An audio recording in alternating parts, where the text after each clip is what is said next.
안녕하십니까, 물틀란TV입니다. 더불어민주당이 29일 제1야당을 배제한 채 국회 본회의를 열어 상임위원장을 전부 집권당이 가져가는 안을 강행 처리했습니다. 과반수 집권당이 상임위원장 전석을 차지한 것은 1985년 12대 국회 이후 35년 만에 처음 있는 일입니다. 미래통합당 주호영 원내대표가 29일 자신의 페이스북에 오늘 한국 의회 민주주의가 무너져 내렸다며 이른바 민주화 세력으로 불리는 이들이 한국의 민주주의를 질식시키고 있다며 집권당의 일방 독주를 강력 성토했습니다. 그런데 이날 여당 단독의 국회 상임위원장 선출에 함께 묻어온 본회의장 밖에 또 다른 목소리가 관심을 끌었습니다. 바로 민주당 대표 이해찬의 공수처 관련 발언입니다.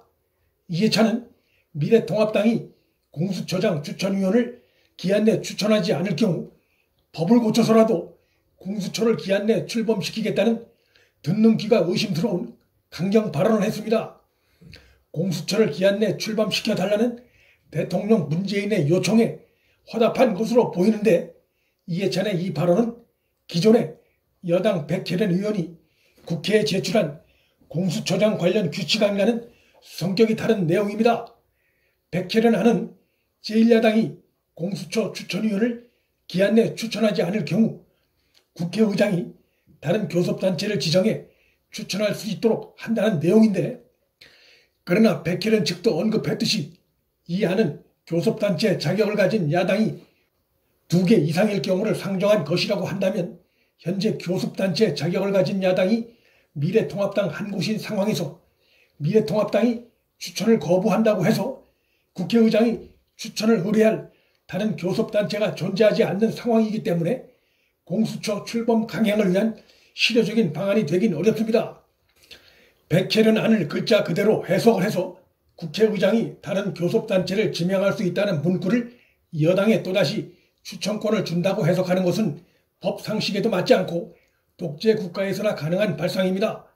이해찬의 이날 발언은 결국 공수처를 둘러싼 상황이 꼬이자 내놓은 대야 압박 카드로 볼 수 있는데, 이것은 자신들이 불과 6개월 전에 정치적 거대 소용돌이 속에서 강행 통과시켰던 공수처법을 또다시 개정해서 사실상 여당 단독으로라도 공수처를 출범시키는 방안을 찾겠다는 의도를 드러낸 것으로 실행에 이것이 옮겨진다면 거대한 정치적 혼란이 초래될 수밖에 없습니다. 이해찬 발언 의도와 관련해 일부 언론을 통해 흘러나오는 방안 내용 중에는 현재 야당에 주어진 공수처 추천위원 2명을 1명으로 줄이는 내용의 법 개정도 내부적으로 검토하고 있는 것으로 전해집니다.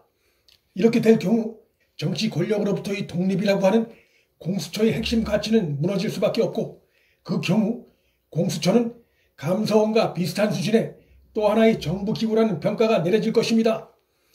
과반수 출석과 출석위원 과반수 찬성으로 통과되는 법안 의결 정족수상 국회 선진화법을 무력화시킬 수 있는 잠재 의석까지 가진 더불어민주당이 이해찬 의도대로 법 개정을 하겠다고 나서면 못할 것도 없으나 실제로 그렇게 할 경우 엄청난 정치적 부담과 헌법 가치와의 충돌 등의 논란은 더욱 격화될 것입니다.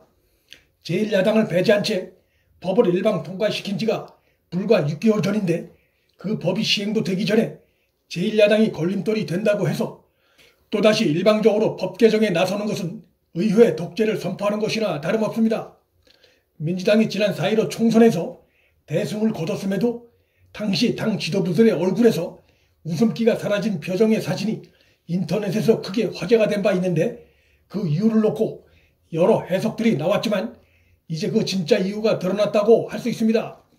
이 여권은 투표일 전 이미 야권에서 교섭단체 정당이 어느 곳이 될 것인가, 또 몇 곳이 나올 것인가에 대해 내부적으로 큰 관심을 기울이고 검토를 했을 것이고, 선거 결과 여당으로선 원하지 않았을 야권에서 교섭단체 자격을 가진 정당이 미래통합당 한 곳으로 결론남에 따라 여권은 자신들 입맛에 맞는 공수처 출범이 어려워졌다는 우려감을 가질 수밖에 없었을 것입니다. 최근 대한변협 회장이 한 공청회장에서 행한 발언을 보면 대한변협도 야당의 동의를 얻을 수 있는 공수처 기구를 강구하고 있어 현 정권 코드에 맞는 공수처장 후보 추천에 적극성을 띨 가능성은 거의 없어 보입니다.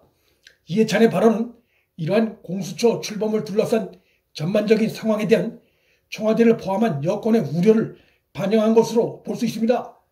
이해찬이 최고위원 회의에서 지난 20대 국회에서 공수처 출범과 검찰개혁을 방해하던 법사위는 이제 없다라고 한 발언은 야당이 반대할 경우 법을 개정해서라도 자신들이 원하는 공수처를 출범시키겠다는 의도를 드러낸 것으로 볼 수 있습니다. 문재인 정권이 입만 열면 외치던 검찰개혁의 본질이 사실은 조국과 윤미향 사태, 울산시장 선거 개입 등 윤석열 검찰에 의해 각종 수사 대상에 올라있는 정권의 불안 요소를 제도적으로 차단하겠다는 의도의 다름이 아님이 다시 한번 확연히 드러나고 있습니다.